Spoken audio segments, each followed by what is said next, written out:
Aïcha ñu ngi leen di nuyu di leen jaajëfal ci ànd bi ngeen ànd ak ñun suñu mbokk internet yi tey nag xam ngeen ko yéen a ngi seen deuxième partie bis ni ki tey muy nag seen cas nag xam ngeen ko toujours rek day ñëw ak ay cas yu bees ci yeneen thématique tey nag dañuy génn rek ci lépp loo xamante ne ni moom lañ leen daan andil ñu andi leen beneen cas bu doy waar cas boo xamante ne nii franchement daw na yaram trop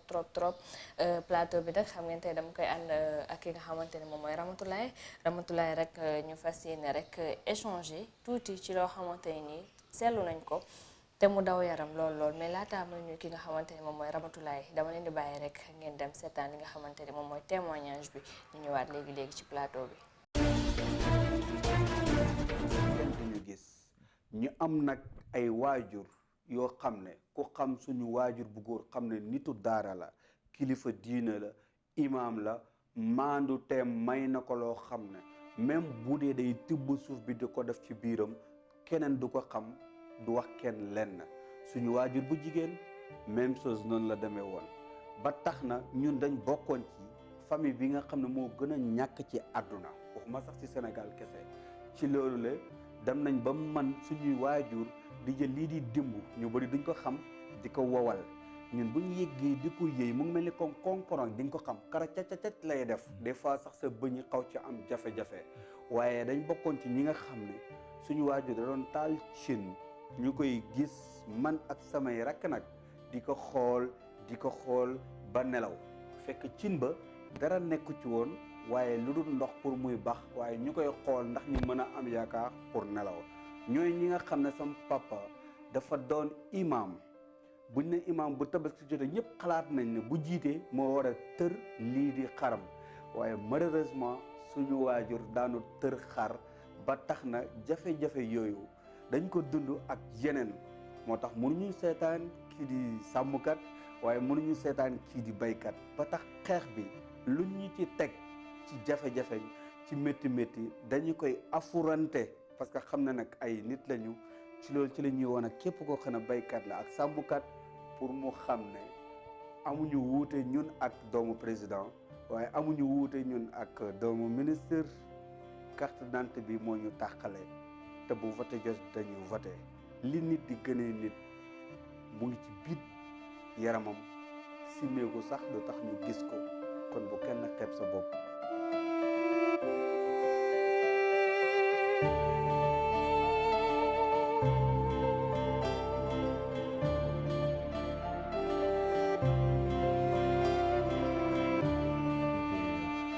kuréel bii di aar sa moomeel gis ngeen alerte bi mu def jëm ci li xew jamono ji ca maanaam dëkk kaw yi suñ ko mënee waxee noonu alerte boobu nañ ko bàyyi xel rawatina kilifa yi kon nag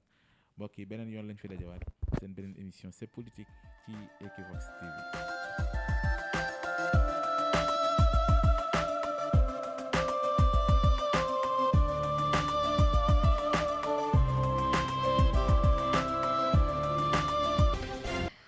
Aïcha yaakaar naa ni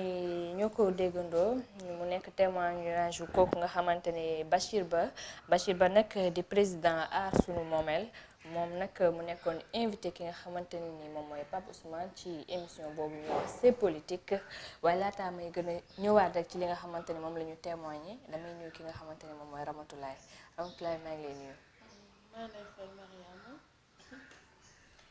waaw mii noonu ñoo ko gisandoo. dafa doon loo xamante ne lu daw yaram la metti na en fait y a de ces choses yoo xamante ne tu peux pas t'exprimer là-dessus wala doo xam lu muy def tant que t'es pas témoin wala nga doon acteur ci loolu noonu ñoo ko déggandoo ils ont subi quelque chose loo xamante ne metti na ci xol nakari na déglu c'est pas évident man partie bi ma gën a touché ci témoignage ay instant bu muy ne il leur parents teg cin juste pour leur donner espoir peut-être que am na lu ñuy yàq ci kanam waaw ça fait mal ça fait très mal. Fois tu es tellement à l'aise, tu es tellement à l'aise dans ta maison que da ngay fàtte ñi ci des. Tu penses que c'est le cas peut-être avec tout le monde alors que tel n'est pas le cas. lu mu wax ni peut-être am na détails yoo xamante ne sax dugg ci mais am na yu gën a pire man gis naa ñoo xamante ne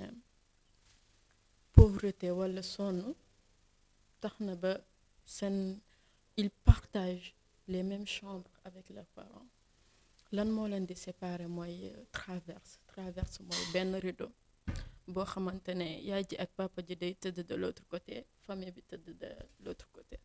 xam nga loolu noonu bu ñëwee ba am rek mooy la situation est critique métti na lool et nous faisons appel au chef d'État ak képp koo xamante ne mën nga cee duggal sa loxo Sénégal ne se limite pas à Dakar am na région yu nekk ci ginnaaw ñoo xamante ne tant qu'ils ne t'expliquent pas wala tant que demoo tu peux pas découvrir ce qu'ils vivent réellement am na ñoo xamante ne xamuñu tëdd ci lal ci suuf rek am na ñoo xamante ne xamuñu tëdd ci matelas ci bassan rek donc ce sont des choses yoo xamante ne ça fait tellement mal que Mariama wax ci sax dafa metti. c'est vrai xam naa ni tey bu ngeen di déggee voix ki nga xamante ni moom mooy Ramatoulaye rek da ngeen di xam ne elle se sent vraiment touchée ci li nga xamante ne ni moom la kii nii témoigné mu nekk loo xamante ne xëy na dafa sañ rek dévoiler moom li nga xamante ne moom mooy jaar-jaaram mais yaakaar naa ni am na ñu bari ñoo xamante ne ni moom sax amaan na il a survécu maanaam am na jaar-jaar xeex na tey ji ba sañ ko mën a nettali mais am na ñoo xamante ni tey ba tey ji ñu situation boobu noonu te gisaguñu benn espoir boo xamante ne ni tey ji rek war nañ ci mën a génn li tax ñi teg témoignage bi nag du leen lu dul ñu ngi ci période campagne ñu ngi ci période élection locale te ku wax local wax gox bi nga xamante ni foofu nga dëkk ñu wax ak ñi nga xamante ne nag ñoom ñooy politiciens yi nga xamante ne tey jii dañ ne seen gox yi moo leen soxal te nag yaakaar naa ne ku sa gox soxal war nga gëstu li nga xamante ne ni moom la sa population di dund kii dafa wax ngir moom mais alentour village yooyu noonu muy wax yëpp muy nekk ay baykat ak ay sàmmkat problème yoo xamante ne diggante ay éleveurs la ak ay cultivateurs ñoo xamante ne ni ci loolu lañ yaakaar ngir dund tey jii ñi leen di ñaax rek ngir ñu fekk ci leen ci seen liggéey boobu noonu nga xamante ni moom la ñuy amal liñ leen di laaj bëriwul appui lañ leen di laajte li nga xamante ni moom mooy logistique lañ leen di laajte rek ngir ñoom ñu mën a amal li nga xamante ne ni mooy seen liggéey bu ñu ko fàtte Ramatoulaye envie bi mi ngi foofu noonu ambition liggéey seen dëkk mi ngi foofu noonu ñooñu tey jii xaaruñ état ay milliards yi nga xamante ne ñu ngi koy dégg ci état bi ci seen ay nopp rek lay yem tey jii ñooñu ñooy dox ci naaj bi ñoo nekk ci tool yi wax na ko nga bay ba nga xamante ni tey jii ci li nga yaakaar ngir dund beneen 9 mois yi di ñëw avant beneen saison bi nga xamante ni di ñëw ñu xëy ñu ne lakk na tey ki nga xamante ni moom moo leen nekkal foofu noonu ci gox bi amul benn réaction boo xamante ni def na ko ngir jàppale askan boobu noonu mu nekk lu metti loo xamante ne ni ñoom dafa mel ni bokkuñu ci Sénégal te Sénégal mu mel ni dañ ko tënkare ci li nga xamante ni moom mooy Dakar te daanaka li nga xamante ne ni yeneen ñi ñu ngi ko dund ci région yi Kolda Tamba feneen Kaolack boo duggee ba ci biir région yi da nga naan fii est-ce que man Sénégal laa nekk. exactement waaw boo demee ba Kédougou dem ba feneen ak feneen da nga naan man est-ce que man maa ngi Sénégal bu nekkee ne ñii jooyuñu problème mu ndox. ñii ñu ngi jooy problème mu dund ñii ñu ngi jooy problème mu dëkkuwaay néegi balaa sax nga naan da ngay talal yóbbu sa doom école mu jàngi na xëy comme li mu wax nga am loo duggal ci biiram balaa xale bi di naan mu ngi dem école kon yaakaar naa ñooñu seen souci précaire yi nga xamante ne moom moo leen njëkk a jaaxal mooy dund bi condition de vie metti na Ramatoulaye nañ ko wax tey jii ana suñu ay politiciens yi nga xamante ne ñoom ñoo fi taxaw tous les jours ci interview ci télévision ñu leen di dégg fépp lan mooy si seen wàll ci loolu noonu. Mariama mi ngi noonu situation bi metti na torop comme ni ma ko waxee sànq am na yoo xamante ne xam naa dugg ci mais mi ngi foofu et ils vivent pire que ça te ce qu'il y a à retenir mooy la plupart de ces gens ce sont des gens nobles très dignes yoo xamante ne dañoo doylu ci lu ñu am parce que la plupart ba seetloo fii nii Dakar peut-être y a de ces gens yoo xamante ne am nañ mais ba tey il se plaint moo tax it nit ki saa yoo yeewoo neel alhamdulilah rabbil alamin parce que peut-être yow li nga am na ñoo xamante ne ñu bëgg nañ ko mais amuñu ko ñooñu noonu bu ñu demoon bay lekk suuf sax kenn du ko xam parce que ce sont des gens yoo xamante ne ci sutura lañ dëkk bu dee ku xam bu baax a baax la le cas lu mu souligné sànq mooy le fait que ñuy teg ndox ñuy teg ci ba def ci ndox ba ko muy baax dañuy toog voilà ñi xam bu baax a baax xam nañ loolu lu muy signifié au fond loolu day tax ba par exemple benn Mariama bu romboon kër gi dina gis cin tegu cin boobu noonu te kon day naan ay kon ñii ñu ngi ci jàmm ñoo ngi bu ci kanamee dinañ yàq añ tu vois loolu c'est une manière de sutural sa bopp ci sutural seen bopp la bokk c'est pas pour rien ñu koy def te boo gëstoo bu baax dañ daan ne ni kër warul toog toute une journée te cin du fa tàkk mag yi dañ doon mag bañ yi loolu moom la ñuy wax exactement boo ci bàyyi xel bu baax donc loolu noonu c'était pas pour rien ñu koy def donc situation bi metti na Mariama metti na torop ba fi metti yam parce que voilà ñoom ñoo ngi noonu parfois ñu feebar sax duñu am hôpitaux yuñ jëm xam nga si ils sont obligés tëdd seen kër di def di dugg di génn ñu leen di tàngalal ay xob ñuy naan doo comprendre daal et ça fait très mal. da nga wax léegi lu am solo da nga ni am na loo xamante ne nii da ngay nekk acteur bi rek wala nga témoin fait mu su ma la déggee bu baax mu mel ne da nga nekkoon témoin ci yenn famille yi nga xamante ne ni ñu ngi doon dund yu mel noonu comme ay période tabaski est-ce que mën nga ñëwaat loolu ci loolu. Ouais, Mariam, exactement. En fait, moi j'ai grandi à Kolda. J'ai grandi à Kolda et c'est une très belle région de passage. Bëgg ko lool màggee fa tu vois donc il nous arrivait ay tabaski jot ak yooyu noonu tu vois presque la majorité des moutons si biti la majorité par mouton yi si biti la jëm mooy c'est destiné aux familles yoo xamante ne mooy loolu seen loxo jotul seen ginnaaw et ça faisait très mal le fait que tabaski jot mu leer la ni yow am nga loo sol teg nañ xar rey nañ xar am nga loo lekk mais y a des gens à côté ñoo xamante ne ils n'ont pas la possibilité ils peuvent pas parce que mënuñu amuñu te genre yooyu noonu la plupart dañuy teg seen yaakaar ci famille yi nga xamante ne alhamdulilah yéen chaque événement vous avez la possibilité de parce que ngeen rey xaar solu affaire yooyu noonu tu vois et à un moment donné t'es obligé même jël peut-être sa yére yoo xamante ne yow fêté nga ko avant wala jël sa yére yoo xamante ne yow soloon nga ko ba pare jox ñooñu noonu comme par exemple ngoon bu jotee bu seen morom yëpp solo ñoom tamit ñu am lañu sol génn. alhamdulilah xam naa ne tey di nga xam ne nag émission bi rek moom moo xaw a emporté li nga xamante ne tey jii moom ngeen gis fi ci plateau bi mu nekk loo xamante ne nag xëy na boo ko dundee wala nga gis ñu koy dund day doy waar trop dalay dina la affecté certainement ce qui est dit que ni nag ba tey ndaw yooyu bàyyiwuñu benn yoon ndaw yooyu ñooy paas di ñëw Dakar ndaw yooyu ngeen di gis ci deux voies ñuy lal di jaay ndaw yooyu ngeen di gis ci biir marché yi ñu yoru ay pousse-pousse ndaw yooyu ngeen di gis tey jii même bu dee da nga leen di fay 100 francs sax dañ koy jël ngir rek situation yi nga xamante ne ni bàyyi nañ ko seen dëkk te am nañ yaakaar xëy na d'ici 5 ans d'ici 2 ans wala 3 ans tey jii loolu noonu dina am changement ba tey ñi nga xamante ne aussi dañ faa jóge rek ñëw fii di Dakar jàngi si fi am espoir que ni tey jii xëy na bu ñu jàngee ba jot seen ay diplôme rek dinañ am liggéey ngir rek mën a dellu foofu noonu nga xam ne foofu lañ jóge ginnaaw bi ñu xamee li ñu fa bàyyi am lu ñu def ci dëkk boobu noonu tey jii yi nga xamante ne ñoom ñoo autorités yi nekk ci dëkk bi je pense qu'il est temps nag ñu gëstu rek ñooñu noonu nga xamante ne ñu ngi dund yu mel noonu fii ci Sénégal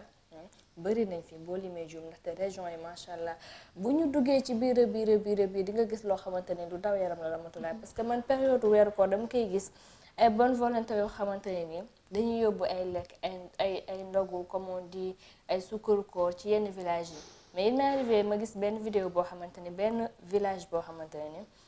ni néeg bi case la mais hauteur bi tolloowul sax ak suñu hauteur pour te dire que pour nga dugg foofu noonu sax il va falloir que nga sëgg mu nekk ay situation yoo xamante ne ni tey ay sénégalais ñoom ñoo koy dund yaa ngi dégg te on en parle millions yi fan lay jaar millions yi fan lay dugg chaque instant ñu ngi koy dégg. Voilà Mariama, t'as tout dit. C'est à revoir. Kenn xamul fu xaalis boobu di jaar. L'argent est détourné au Sénégal malheureusement, c'est ce que nous vivons. Et puis nous ce dont on a besoin réellement, je pense au Sénégal, c'est pas un politicien qui passe dans les villages pour joxe benn 10 000, benn 100 000, benn 50 000, tu vois. Non. On a plutôt besoin de quelqu'un koo xamante ne il nous apprend à faire de l'argent mais pas quelqu'un qui nous donne de l'argent koo xamante ne da lay jox benn 10 000 50 000 mais sans loolu noonu pour un père de famille koo xamante ne tu dois assurer la nourriture de tes enfants war nga leen may ñu lekk may leen tu vois loolu noonu c'est rien du tout c'est rien du tout et nous avons plutôt besoin de quelqu'un koo xamante il nous apprend à faire de l'argent nous apprendre à faire de l'argent mooy ñu jàppale ñu ci lépp loo xamante ne am suñu projet la ci jug nañ ci plus précisément mooy wàllum agriculture tu vois loolu yàlla dafa def ni côté boobu noonu ñoom dañ cee yëngu tu vois dañ cee kii mais nañ leen jàppale jeunes yi nañ leen forger di leen pousser te xam naa ñooñu noonu ay liggéeykat lañ te ay bañkat lañ foofu ngay gisee xale yoo xamante ne ci ay torche la ñuy jàngee Mariam ay torche wala dox ba dajeeg benn potolampe rek toog ci suuf di jàng. mais sa xamal loolu Ramatoulaye boo ko waxee dañuy naan da ngay exagérer. amatul parce que on est en 2021 on est au 21e siècle dañu naan non loolu amatul Sénégal da ngay wax juste pour exagérer et pourtant c'est des réalités yoo xamante ne nii. ba tey jii ñu ngi koy gis. wax naa ko fi au début am na yoo xamante ne peut-être tant que t'es pas témoin wala acteur ci loolu noonu tu peux pas savoir. Je donne l'exemple, c'est comme si on t'annonçait benn kii boo xamante ne benn décès boo xamante ne yow tu es directement lié à la personne ak décès boo xamante ne xamoo nit ki xam nga effet bu muy def du bokk. Donc c'est exactement ça. Moi en ce moment affaire bi ça me touche parce que j'ai été témoin, j'ai vu il nous arrivait de sortir avec les papas jël oto bi dem dugg ci biir village yi xool tu vois il nous arrivait dem def visite tu vois des trucs comme ça donc tu vois tu es témoin da ngay xam ni carrément lii ak lii mu am loolu noonu paa bi dañu ko def juste pour comme ça mais il le faisait d'abord pour nous apprendre day am donc nit ki loo mënti am nel alhamdulilah parce que yaa ngi dund loo xamante ne peut-être keneen amu ko tu vois loolu day tax ba aussi day yokk sa yërmande ci nit tu comprends le moo taxit ngay gis dafa baax c'est malheureusement c'est pas le cas à Dakar il y a de ces gens yoo xamante ne ils sont tellement à l'aise de confort lañ xam ba mësuñoo génn gis yenn yi moo tax peut-être benn sensibilité bi day des ci ñoom je ne dis pas c'est toujours le cas mais parfois sensibilité bi day des ci ñoom te ils croient savoir mais ils ne savent pas ce qui se passe réellement. mu nekk lu am solo et je me dis que ni tu n'es pas la seule témoin bi nga xamante ne ni xëy na fekkee nga ko gis nañu ko dund man gis naa suñu ay ministres yoo xamante ne tey jii dañuy taxaw ne man par exemple Saloum laa jógee boo jaaree village nangam village tel fii laa doon def mais après ginnaaw bu ñu demee ba nekk ministre ginnaaw bu ñu amee seen alal boobu noonu nga xam ne am nañ ko lan leen dellu si pour defar seen dëkk gis nañ fi ay président yoo xamante ne ne naan bi may dox di jàngi dama doon dox temps ba temps benn dàll laa amoon benn t-shirt laa amoon tey jii ñooñu ngay dem ba tey dem seen village natal yi nga xamante ni seen ay parents foofu lañ soxee ko ngay gis ni seen dëkk yi amuñu courant ngay gis ni seen dëkk yi amuñu ay poste de santé waxuma la sax ay hôpital balaa ngay yegg foofu sori na ngay gis ni seen dëkk yi la ay femmes di accoucher ci ay biir kër balaa ñu leen di yóbbu hôpital yàlla bu ci dafa sutura maara day taali lii am ngay gis ay dëkk yoo xamante ne tey jii amuñu ay route mu nekk loo xamante ne ni tey jii nag lu doy waar la ba tax na ku jóg rek di bàkkoo ne man nitu village laa damaa paas ñëw Dakar wala damaa dugg horaire ñëw Dakar mais ginnaaw bi nga ñëwee Dakar nag paas ñëw ba toog ba installé wu ba yàlla sédd la lim lay sédd yaakaar naa ne dafay jaadu rek nga dellu fa nga xamante ni kat xam na ne li nga fa bàyyi woon jógu fa donte mënoo defal lépp itamit mais nga am loo xamante ni bay si sa waar ba ëllëg dinañ diw mi kat ci moom lañ ko gisee ba tax na tey jii ñu topp ci tànkam ba gis li nga xamante ne rek moom mooy saafara ci yenn jafe-jafe yi nga xamante ne askan woowu nekk foofu noonu di ko dund. mu touché ñi nga xamante ne nag mooy ñun touché ak képp koo xamante ne sénégalais nga doomu aadama ñenn ñi nag xëy na du ñàkk mën a def wala du bañ